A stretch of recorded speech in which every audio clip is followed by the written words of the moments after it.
Saturday. I'm Sean Bauer alongside Tanner Castora. It was supposed to be State U in football this afternoon, but the game was canceled after USD had another positive COVID-19 test within the program. Shortly after that announcement, the Coyotes made the decision to end their spring season.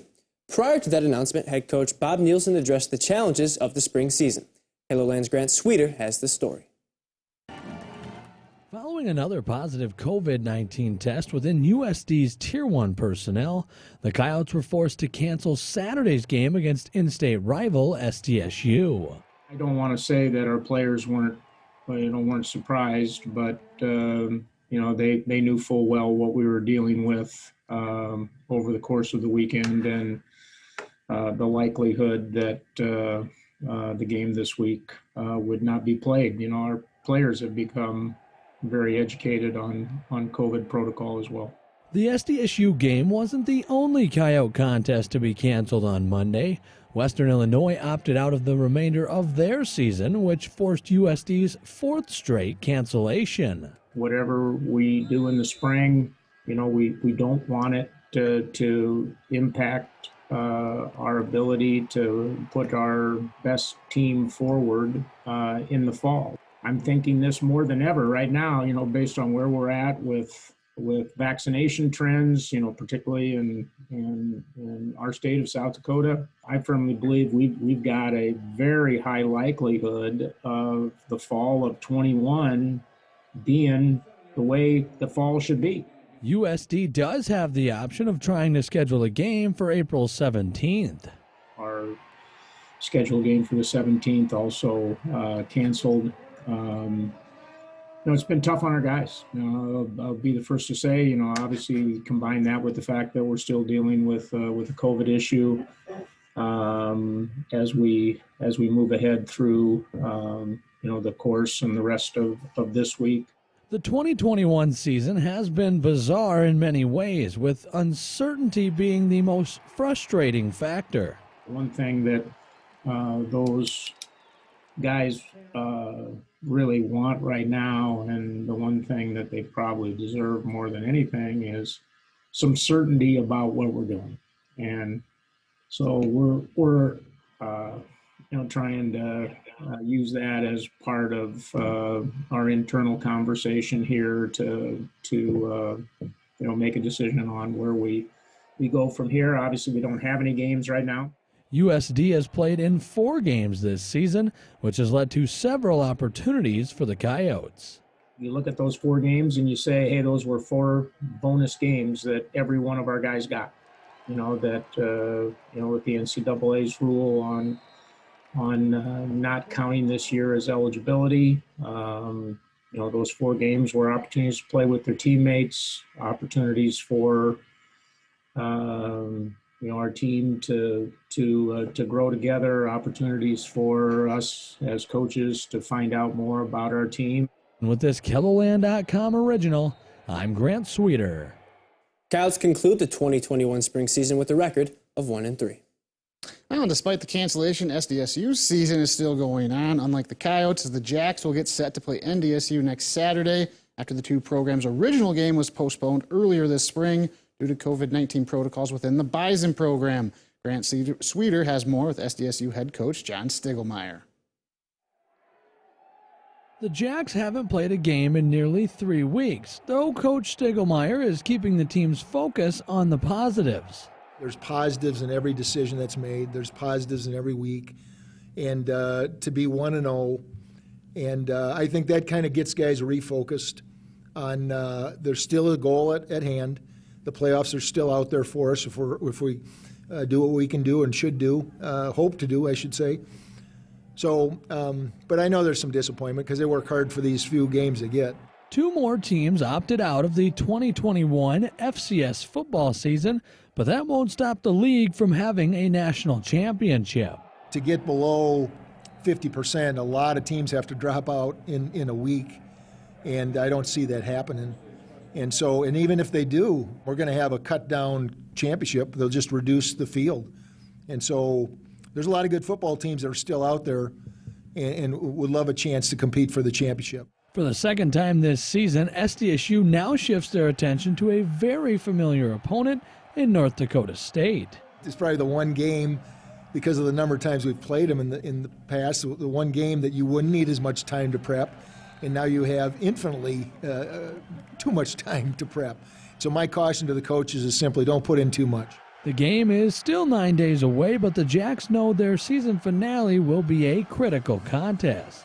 We know this game is huge in the winner, and depending on the score, the winner makes a statement to the nation, really, based on how we're each ranked.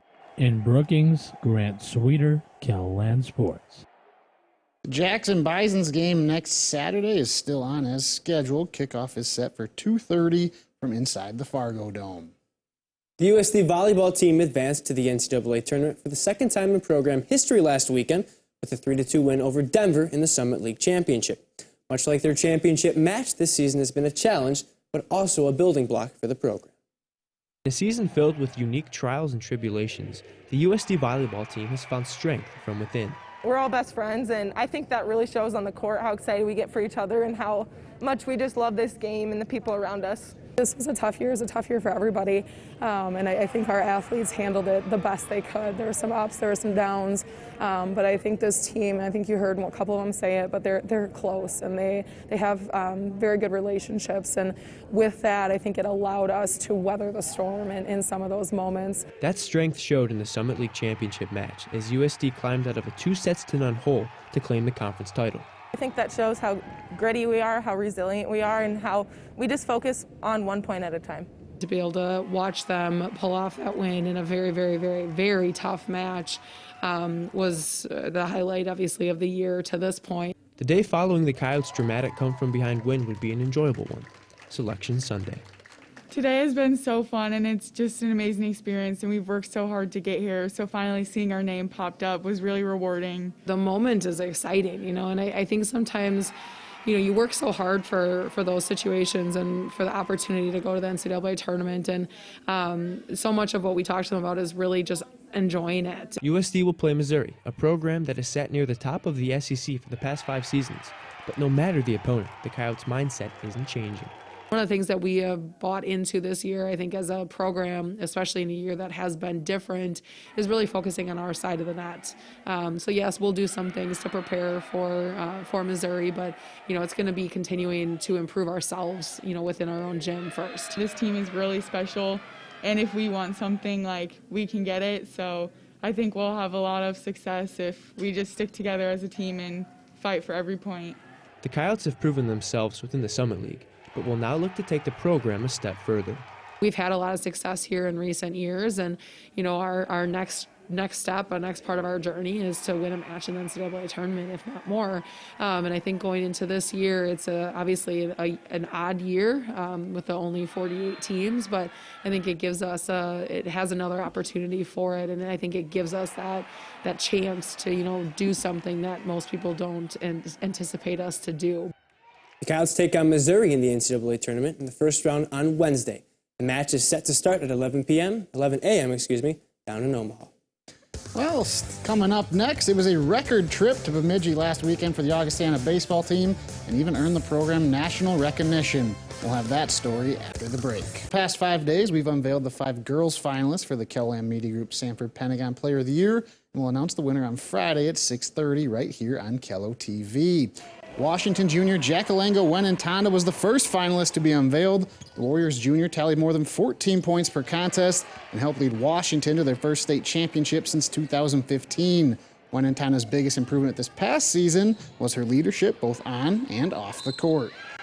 The matter of that time sequence during quarantine sort of made us more hungry for it. So during that time, I was like, okay, how can I contribute to my team? And that leadership aspect was one way of just helping our team get to where we need to be. Wenentanda and the Warriors finished the year with a 20-2 record. Kaylin Valandra-Prue helped lead White River to its first ever girls state basketball championship. Valandra-Prue averaged nearly 28 points per game and grabbed more than 8 boards per contest in her senior season. She finishes as the 8th highest scoring girls player in state history with 2,536 points. That number would be much higher if Valandra-Prue hadn't suffered a season-ending injury early in her junior year.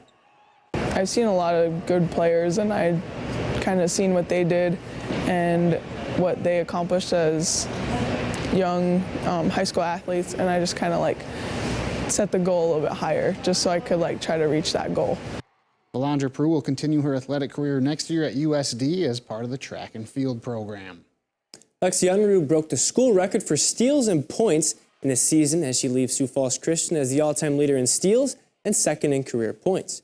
She also helped lead the Chargers to their first state tournament appearance in 8 years as they finished 5th at the Class A state tournament. I think one thing that makes me unique on the court is just my energy, how I'm always encouraging people and getting the team fired up. Athletically, she's probably the best player that we've had since I've been here, and that I could say. But I think just the places that she took our program. We made the state tournament this year for the first time in 8 years. Anybody that gets to know her loves her. I will remember her as a great teammate and a great player, and I think everyone else is kind of in the same boat. Unruh will play basketball at Creighton next season. Sioux Falls, Washington senior Sydney Shetland is the 4th finalist for the Girls Player of the Year. The 6'5" senior led the team in scoring, rebounds, and blocks. Shetland tallied a school record 81 blocks this season, adding to her career total of 186. Defense is really hard to practice because it's more you have to play against someone, and that's not always the case that I can practice. But offense is always super easy to work on. As a senior, not only was she outstanding and unique, but the best part was she didn't care about that. If she scored no points and she played defense and we won games, she was fine with that. Shetland will play both basketball and volleyball at Louisville next season. Well, St. Thomas More senior Haley Timmer leaves the program as one of the Cavaliers' all-time greats. She ranks 2nd in both scoring and rebounding all-time, 3rd in assists, and 5th in steals. Timmer capped off her 5-year career for STM by averaging more than 20 points and 7 rebounds per game. With her Cavalier career coming to an end, Timmer was grateful to be a part of the program. I just remember when I was a little girl looking up to everybody wearing these jerseys and just thinking I want to be in their shoes someday. It's a super cool culture here, obviously very successful. So yeah, I feel honored to just have the chance to perform for STM and continue STM's success. Timmer will continue her basketball career next year at SDSU. Starting on Sunday, we'll begin to unveil our 5 boys finalists, with one being announced each day up until Thursday. And on Friday, we will announce our boys and girls winners during our Player of the Year special. You'll also get to hear from SDSU men's basketball coach Eric Henderson, who is this year's featured speaker. The Player of the Year special airs Friday night at 6:30 right here on Kello TV. And still ahead, we'll showcase some of the top plays and some of the best things we saw. SportsZone Spotlight and the Plays of the Week are coming up next. Here on SportsZone Saturday, we want to showcase the best things we saw from the past week, from school records broken to a return from injury. Here's this week's SportsZone Spotlight. We begin at Tuesday's Scotland Invitational, thanks to Molly Mason for the video. Viborg Hurley senior Chase Mason, who suffered a season-ending knee injury during the football season, made his return to action on the track as he was part of the Cougars 4x200 relay team. Next, it's from the Lincoln Track and Field Twitter account. Out at the Harrisburg Quad on Tuesday night, Lincoln freshman Ellen Merkley had a night to remember. First, she broke Raven Cott's school record in the 100-meter dash with a time of 11.98 seconds. And then later in the meet, Merkley broke Chris Meyer's school record in the 200-meter run, which had been held since 1985 with a time of 25.18 seconds, more than half a second faster than Meyer's time. So congratulations to both Chase and Ellen on their nights on the track. To be featured on SportsZone Spotlight, all you have to do is either tag us on social media, or you can send in your picture or video to youshare@kelloland.com. The calendar has turned to April, which means local sports are heading outdoors. KELLOLAND's Sweeter brings you the top plays from the first week of April. The number 5 play of the week comes from Roosevelt's Cameron Gadbois, who makes a tough ankle-high catch and then throws out the runner at first for the unique double play.